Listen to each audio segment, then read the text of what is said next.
Hello and welcome to the Ridiculously Good VA Show with Tracy Daviero. If you are a virtual assistant or want to be one, this is the place to learn the tips and tricks you need to become a ridiculously good VA.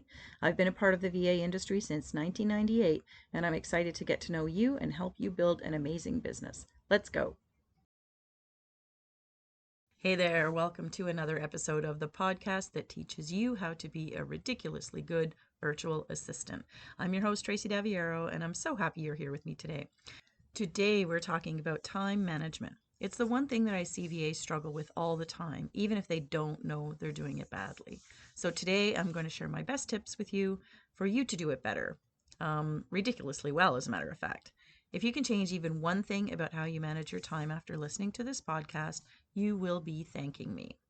Here's our quote for today. It's from Carl Sandburg, who's a poet and biographer. Time is the most valuable coin in your life. You and you alone will determine how that coin will be spent. Be careful that you do not let other people spend it for you. I love this quote, particularly around time management, but really just in general, right? Because it really does show you that you are the one who is in charge of your own time. Just like everyone else decides how they spend theirs, you also get that luxury. And as VAs, we often relinquish this power to other people. We let our families decide or clients decide, and we end up running out of time or working at breakneck speed to get everything done. We end up tired, frustrated, and even burnt out. So let's try to change that with some great tips on how to manage your time ridiculously well. Let's go. Why time management? Why do we talk about it? We talk about it because we all have a lot to do in our lives, of course. But no matter what stage of our business in, we are busy. And busy is not always good. Busy sometimes means that we are out of control. At least that word always seems to say that to me, seems to indicate that we are not in control of what we're doing. We can have a lot of things to do, but if we feel busy, then it often means that we are not controlling the things that we are supposed to be doing. So we feel a little frazzled or rushed or anything like that. When we're starting out our VA business, there's so much to learn. We do a lot of research. I know I did. I know a lot of people who still do. And we do a lot of research. We have a lot of setup to do. And maybe you're also still working a job while you're trying to get all of that done. Maybe you are suddenly working from home and all of a sudden, managing your family time around all of the work stuff is another challenge. Time management is something that is a really good skill to perfect just in general, right? That whole work-life balance. A lot of us stay home or want to work from home so that we can manage our family lives better. And sometimes we let that go a little bit. And so we want to make sure that we're perfecting this skill, not just for general life, but really in particular in business as a VA. It can be really, really easy when we work alone for time to get away on us. I know it happens to me if I'm not paying attention, and I can always identify it later on and say, gee, I really know how things went off the rails today. But sometimes that happens to us more than once, sometimes more than once in a day, sometimes more than a week or a month. And if we're not stopping and recognizing that there is an issue that we need to correct and that we want to correct, then things can spin really badly out of control. And so we want to make sure that we're taking back our time and be not saying no to people for a lot of things, although sometimes that is the thing that can help you. But really what we want to do is we want to be able to get the most things done that we're supposed to, those things on that never-ending list, but do them in, sort of a manageable pace, right? And so as a VA, our time is money. I'll say it time and time again. Our time is money. We offer a service that is based in support. And so we are always counting the time that we are working with our clients because that's what we get paid for. We bill our time out, whether you bill by retainer or whether you're billing, by the hour. It doesn't really matter. But you need to maximize your billable time and manage the rest so that you can get things done at that manageable pace. What does good time management do for us? It reduces our stress. It improves our focus on everything that we do. It improves the quality of your work. It will improve your productivity. You'll get more done. It'll improve your success. When you're focusing on something like that, it will boost what you're doing. It will make you a better decision maker. Time management is really a lot about making decisions about what is going to be done and when and to what depth, right? And so it will make you a better decision maker, which I think is a very, very valuable skill as a business owner. It'll keep you healthy or healthier because you're not constantly running against the clock. And it will, in fact, give you more free time. Now, I don't mean that you need to take your schedule and book out every moment of your time. You do want to schedule free time into your calendar, but have those things that you're going to be able to slot in to that free time, whether it's going for a walk or sitting, for a meal with family or friends, or getting reading a chapter of a book. It really doesn't matter what that free time is, but you want to be able to schedule in some of that. You don't just want to sort of look at a block of time and end up wasting that hour, although you're allowed to. It's your time. We just said that you're allowed. But being able to really have a handle on this kind of thing will make you more productive and help you get more things done. So, how do we manage our time better? Like everything, it starts with a plan, doesn't it? We need to know what it is. First of all, we need to know what it is that we're doing wrong or incorrectly so that we can correct that in our plan. It's not about just grabbing your calendar and all of a sudden scheduling everything, back to back to back and hoping that things will be different. We have to change sort of the way we work. And that starts with the plan. Look at your habits and your routines now and figure out what is it that is derailing you. We'll talk about a bunch of things a little bit later in the session, but your plan needs to be looking at what is going wrong now and how to correct that. It can't just be a brand new plan with a calendar, and I think that's what a lot of people do that gets them sort of stuck because they don't know how to get out of it. But when you identify the time wasters or the things that are derailing your time during the day, that's how you can figure out what you need to do to correct it. And of course, I'll give you a lot of tips in this call, in this session. But really, if you just choose one thing to work on, that's going to be a lot more doable than trying to change 5 things at once. Make your list of 5 if that's what you need to change, but change them one at a time and get accustomed to the routine, the new routine that you're putting into place. And I think you'll find a lot more success with it. You do have to actively decide where you're going to spend your time so you can use it most effectively. For me, the best way to do this is always a calendar and being able to set deadlines for everything. I think if you are one of those people who finds yourself losing time with anything, where you think it's going to take you a half an hour and then 2 hours later you're still right into the middle of it, I think that that's the first place that you need to start, is setting some deadlines around what you need to do, when it needs to be done, and how much time you're going to put into it beforehand. I know for me, I used to work on client newsletters and all of those kinds of things. Virtual events was my main service, but my regular ongoing work with my clients was their customer service and newsletters and that type of thing. And we knew that we were going to get a newsletter done by Thursday at 11 o'clock, but we talked about it through the course of the week. And sometimes I would spend more time than I needed to on that particular newsletter because I gave myself a really open deadline on it. So when you start to block out some time in your calendar and you say, okay, this is when I'm going to focus on this particular item or this particular task for a client or this particular project, and then you're able to actually work in that section of time. And I'll talk a little bit more about that as well. One of the things we need to recognize is that not everything anybody requests of us is urgent. There are urgent things. There are things that are more important than something else. There's no question. But when a client sends you something to do, you have to prioritize it yourself in your schedule and book the non-urgent things into your schedule appropriately. You want to make sure that you are not jumping every time a client sends you something and trying to turn it around and get it back to them. Some things do have time-sensitive deadlines. There's no question. And some particular roles that you fill, if you fill a role as a customer service person, well, obviously, that's going to take a little bit more time in front of your computer than maybe somebody who's writing social media captions and scheduling social media posts. You don't have to do that really on the fly.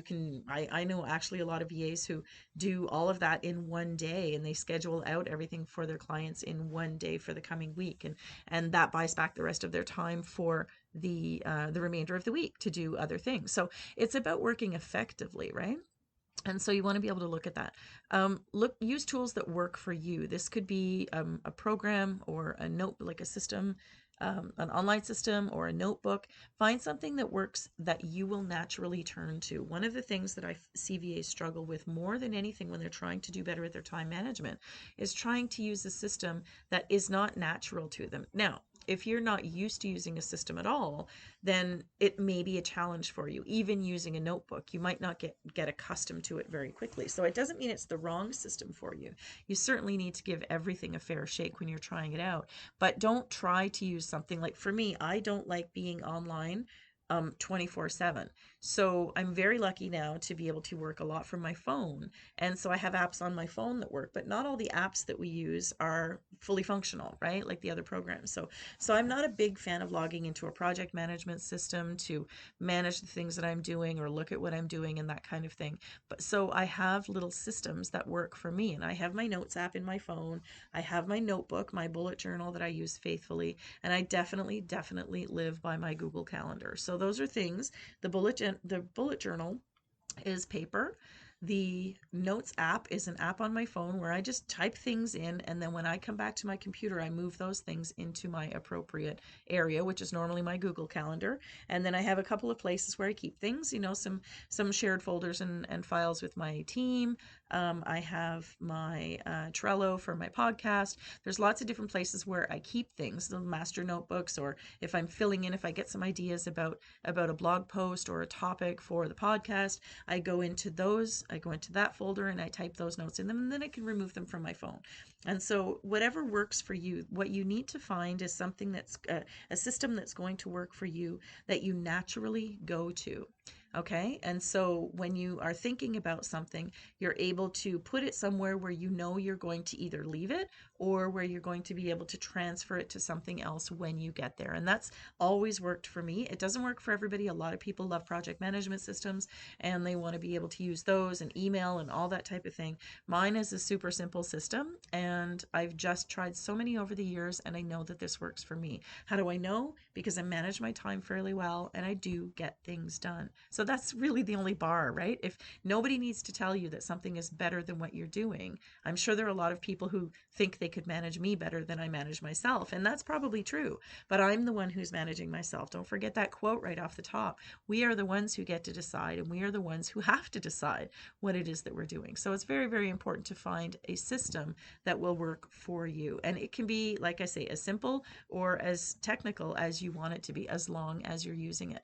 And then the advice around that is make sure that you put a plan in place so that you are forcing yourself to use that new system, and writing down the things you like about it, writing down the things that you don't like about it, and being able to move forward with, is this working for me? Yes, I think this is actually helping, so that it becomes habit. I instinctively pick up my phone when I'm talking to somebody or when I'm thinking about something, and I go to my notes app on my phone, so that I know is a system that's working for me. And then as soon as I sit down at my computer and I think, okay, here's my time to update my stuff, I know I have everything I need, I just take it out of my phone, like I said, and I put it into the pieces that I use online. So if that's a system that can work for you, awesome. That would be terrific. Another thing that helps us manage our time better is to book meetings. This is one thing that I think VAs do a lot of, last minute meetings, unexpected meetings, that type of thing. And then they wonder why they say, oh, the client kept me on the phone for 2 hours today. I don't know anybody that needs to have a 2 hour meeting. For pretty much anything, really. There are a lot of things that can be a simple request. And what happens is that we become at the mercy, we allow ourselves to be at the mercy of the clients when they are having something that is making them nervous or anxious. We jump in and say, yes, I can help. Yes, I can help. But it's not always necessary. And so the clients have to understand that we are not their personal employee, that we work with a lot of different clients. And so when we build that behavior in and we respond to that behavior, it can really drag everybody down, and it can be something that's difficult to sustain as your business gets busier. And I think that's the key too. It doesn't matter at what stage of your business you're at, because when you are at a busier stage, as you start to get more clients, you're still going to need to manage your time. It's really, really important to get doing it well as soon as you can into your business. So don't take unexpected meetings. Tell your client that if they need something, you can book a time in, even if it's 1 hour from the time that they're making the request to you. You want to make sure that you're in the driver's seat in terms of your own time and say, okay, can we meet for, I have 20 minutes at 1 o'clock, and that can be, an hour from their request. Set a start and stop time on that. And that's actually my next point, is use buckets of time. This is one thing that this is always sort of my number one tip for VAs. And it's the thing that always surprises me that people don't do. And we just don't realize that I guess we can. And somebody must have taught me this at one point, but I mean, I do a good job at stopping the work that I'm doing, starting and stopping. So what's a bucket of time? Let me just explain that. A bucket of time to me means that you have a start time. We're all very, very good at at setting a start time for things that we want to get done or that we need to get done, but we never seem to put an end time on that. So a stop time means this is a hard stop. I'm going to set this for 15 minutes, 30 minutes, 45 minutes, 20 minutes, whatever it is that you think you should be spending on that. You're budgeting that amount of time, right? And we think about that all the time with our clients. You're budgeting that amount of time to spend on this task. And one of the things that VAs often do is they'll get lost in a project or on that client call that they've allowed to go for 2 hours, which we just need to stop those to get better. I mean, if I lose 2 hours of my day, any day of my week, in a 2 hour phone call with somebody that did not really need to be a 2 hour phone call, I'm going to be way, way, way behind on everything else. And for you as a VA, that impacts all the rest of your clients as well as you, right? So we get lost in a project or go down a rabbit hole, or as I say, get stuck on that really long phone call. You have to just stop that behavior. Don't allow yourself to do that. Focus on the time it should take you to do something or to complete a task or a project or a portion of a project. And then when you know what that time is, if you say this should take me 20 minutes and you're estimating in your head, I think it'll take me about 20 minutes. It's your job then to hold yourself to that and stop yourself at that 20 minutes. I'm a big fan of using alarms on my phone because let's face it, we all have our phones beside us all the time. I do right now. My phone's beside me, and I set alarms all day long. On those days that I'm really, really busy and I have a lot to do, I set start and stop times for client calls, for blog writing, for podcast production, all of those things that are in my day. I set a start and a stop time. So I have an alarm that goes off 10 minutes before what I'm supposed to do. And it's a lot of alarms some days, I won't lie. But then I also set the stop time so that my alarm will go off and I will know this is how much time I budgeted myself, and I have a lot of other things to do. So I need to make sure that I get this done in that time frame. And that's what you need to do too. Another thing that we do that takes away our time is multitasking. And, it's one of those things that can be a struggle when we have a lot of things on the go and we just think, oh, I'll just poke in and check that client's email, or, oh, I'll just go and check this, or I'll just pop into Facebook for just a second. And we're doing that in the middle of trying to get a task done. And then we wonder why the task takes us such a long time to get done. We want to be able to focus on just one thing until it gets done or until it's progressed, right? Until the piece, if you're working on a large project, then you say, okay, I just want to get, my captions written for the social media. I just want to get my images planned or created for my social media. So you're not trying to do 12 steps at once, but you're trying to do 1 or 2 steps and give yourself a stop time for that and get it done. Focus on it. Don't multitask with a lot of other things, and you'll find that you get things done a lot faster. I remember one of my business coaches at a conference we had, well, not a conference, we were doing an in-person intensive, and she tasked us one time with writing a blog post in 15 minutes. Well, if you've ever written a blog post, you know it takes less than 15 minutes. It takes longer than 15 minutes. And even for me, I write a lot of blog posts and they take me longer than 15 minutes. But what she did was she tasked us with doing this because she wanted us to understand that when you focus on something and when you really pay attention to it, you can get it done. So how did we do this? And we didn't know that this was the exercise she was going to give us. So she paired us off with another person in the room, and we basically had, did a little conversation about this is what my business is, this is what I do. And then we had the person that was our partner gave us 5 things that we could write about as topics, right? Between the two of us, they would say, okay, I met with Marnie, for instance, and Marnie said to me, okay, I understand what you do. Here are 5 things that you could write about, really good, really good topics for your blog. And we put together this little list. It was about a 10-minute exercise that we did together. It was a very short, because I had to obviously do my marketing message to her. I was able to describe what it was that I did, who I helped, how I did that, and that kind of thing. And so we came up with 5 simple topics.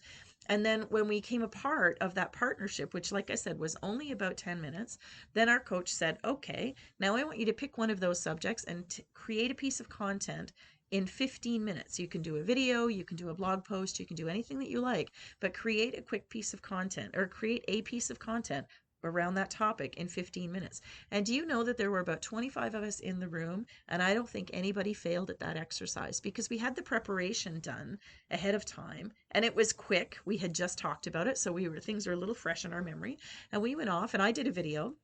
A lot of people wrote, and pretty much everybody got that exercise done because we were equipped and we were focused on it. And that's exactly what I like to tell people whenever I'm talking about multitasking.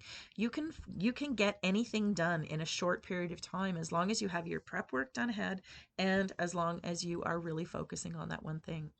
It's really essential for your client work as well. If you think about checking emails for 10 clients at once, you can't even possibly bill the right time for that. You can't bill 30 seconds to one client and 45 seconds to another, or something like that. So what I always recommend is batching your work from each client so that you are focusing on it for a period of time. And this is something that I do very, very naturally, but I teach my VAs, the VAs that I work with in my group programs and in my private coaching, to do this. And sometimes it's a real shock to them that they can even do it this way, that they take a 15 or 30-minute block, or whatever, 20, it can be whatever that number is to you, anything under an hour, I always say, and book in enough things. If you're going to work, I'm going to work on Jody's projects or Jody's work. I'm going to take from 12 till 12:45, and I'm going to book in that time for Jody's tasks, and I'm going to do only her things. It really does help you be more productive, and it helps you manage your time so that you are focused on what you're doing for her, that you are, batching things together, and you are able to start and stop at the right time, right? You move into another client's work. You're going to bill it correctly. You're going to work at a good pace. You're going to complete things that are relevant to that client and be able to move forward. So for me, batching your work is really, really essential way of managing your time well. Another thing is to keep a distractions list. This is one of the things that, especially when we work by ourselves, we can get derailed all the time. And I have lots of colleagues that get derailed all the time. I do too, but I try to minimize it. And so for me, I try to make sure that I'm not jumping from thing to thing just because I think about something. So a distractions list is when you're working on something that you should be in your bucket of time, right? You're working on Jane's newsletter and you have to get it done, and you think of something else. A lot of us will go and check that thing out, right? We'll pick up our phone, we'll log into a browser or something like that. We'll go and check a project management system, whatever those things are. What I recommend that you do is keep a distractions list, which just means take that thing that you're thinking about right now while you're doing Jane's newsletter in your allotted time, your bucket of time, and write it down on a piece of paper beside your desk. And that's it. It'll be out of your head. It'll be on the list, and you know that once you're done doing what you need to do, you can go and look at it then. Unless it's something totally related to the newsletter that you're doing, it should be a distraction, or it should be classified as a distraction, and it should be on that list waiting for you whenever you're done and you actually have your time in your calendar to work on something like that. And I find that this really helps. It definitely helps me, and sometimes I have to do it. I'm pretty good at not getting derailed, but I don't like to forget things either. So writing it down and saying, okay, I need to think about this later on in another block of time. You schedule some distractions time into your calendar, and then you go at that time. Maybe that's at 2 o'clock every day. from 2 till 2:30, you go and manage your distractions. Say, okay, what were the things that I thought of today that I know I need to follow up on, but they were not urgent enough to derail what the thing that I was working on that was so important to complete at that time. And you look and you just pick something from your distractions list, and then you get it. Some of the distractions are personal or family or whatever, and you can even look after those after work. So you'll decide when that is for you. And I love my distractions list. I think it's great. Whenever I make it, I know that it is a sign for me that I'm managing things well, and that I'm concerned about the time that I'm booking in and billing and all those kinds of things. And I'm doing a good job of managing it because I can see that I'm writing the things down that would have distracted me. And so that also makes me feel really good. So manage your distractions and interruptions of all kinds. If you find that you're regularly derailed by things like that, people interrupting you, calling you, walking into your office at home, find a solution for what is going wrong. If you need to work office hours, like tell people when your office hours are, hold yourself to that boundary. Post your work times. I used to actually put a list of my call times on my office door so that my husband and my son would know when I'm recording or when I'm in a meeting with somebody. And when I would be able to come out for a break or free time or meals or something like that. And so whatever it is that you know is distracting you or interrupting you, build something into your processes and into your day so that other people know that you're not going to pick up the phone when they call you. Your mom's not going to, you're not going to pick up the phone when your mom calls, but you'll call her back when you have some scheduled time to do so or some free time to do so. And then the last thing I want to talk about is time wasters. Beware of time wasters and get better at handling them. I just have a few here. So social media, of course, and I've talked about a lot of these through the episode today.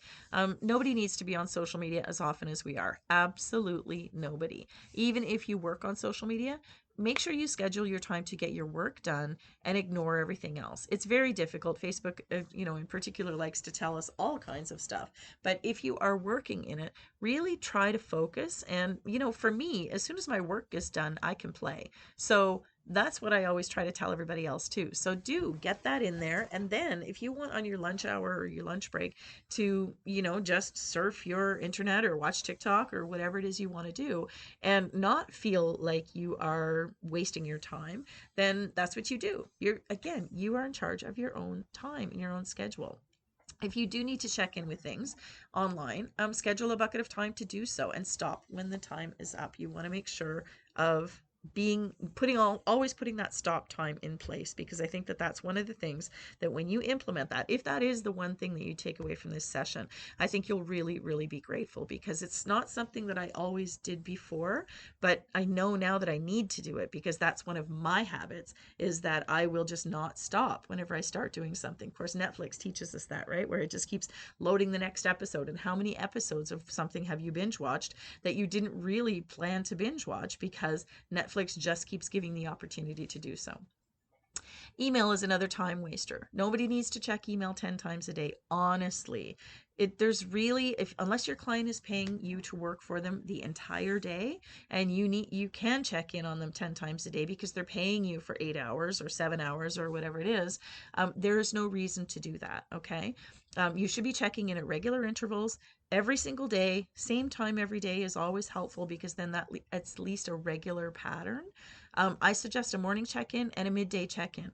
Even an early afternoon check-in, sometimes 3 times is more than enough. I think it's even too much sometimes. I think that everybody that works from email, and everybody, especially in the last couple of years, everybody who has started to work virtually has recognized that we need that balance, and that it's not always necessary to jump in and check email. Now, of course, if you're waiting on a document or something, of course, there's extenuating circumstances, but as a general rule and as a general habit, it's not something that you need to be going and looking at all the time. And one of the things that we do when we jump into our email 12 times a day or more, or I know some VAs who leave it open all the time, which I just think is a terrible, terrible habit, and certainly not a good way to manage your time. I don't think there's any way at all that you can charge a client when you keep their email open all day long. I just don't think that you're getting paid appropriately for it. And that's what's really important. Time is money as a VA, right?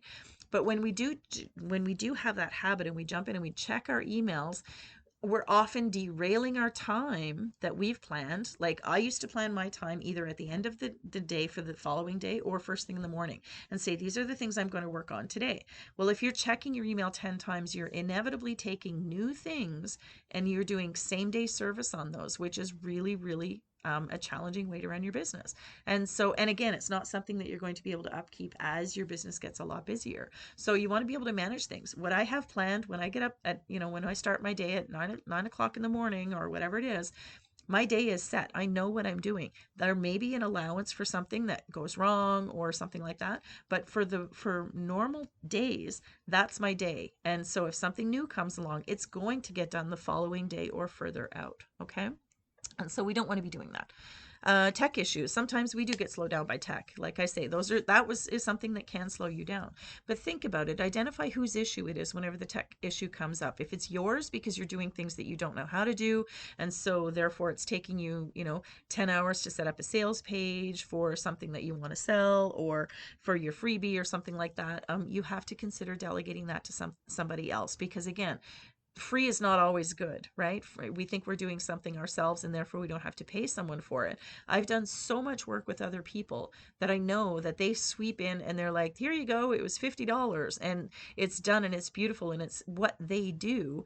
And not everything's $50, of course, but it's just sometimes we get in our own way. So if it's your fault, then get out of your own way. If it is your tech providers, then you have to, weigh the odds and see how often something happens and consider changing them. But definitely allow for tech issues and know that they're going to happen sometimes, but do your best to not have something take over your whole day, if at all possible. Procrastination is another big one. And so procrastination, why do we do it? Because we're doing something we don't like, or we don't know how to do, or we're overwhelmed by the time it's going to take us, or the amount of money that it's going to cost us, the investment that it will be. And so we often put things off, right? And so, procrastination, it's a little bit challenging because we need to develop better habits around what we're doing. And we need to make sure that we are working in our expertise, because if we're not working inside of our expertise, then that's when struggles can start to occur. So identify what it is. Always, like I say, we get back to that plan.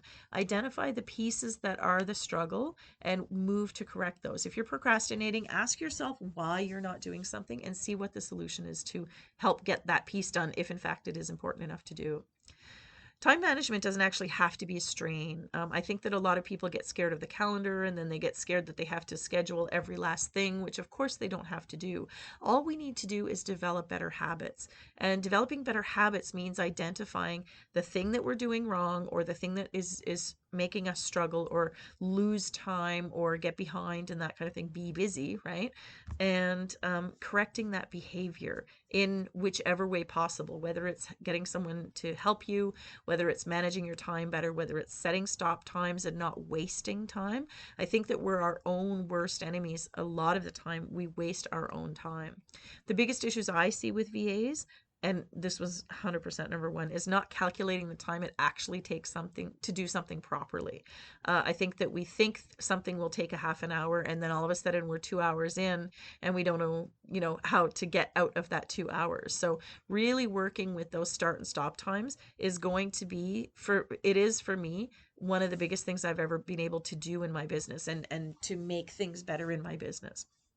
I also see VAs mismanaging distractions, allowing people to stop us from work, allowing ourselves to stop us from work. Distractions don't have to be other people. They can be us watching that, notifications thing light up on social media or email or anything and jumping to it and going to see it. Not getting your day started early enough because, there's nobody home anyway, and maybe you'll just have another coffee and then you lose that hour of time.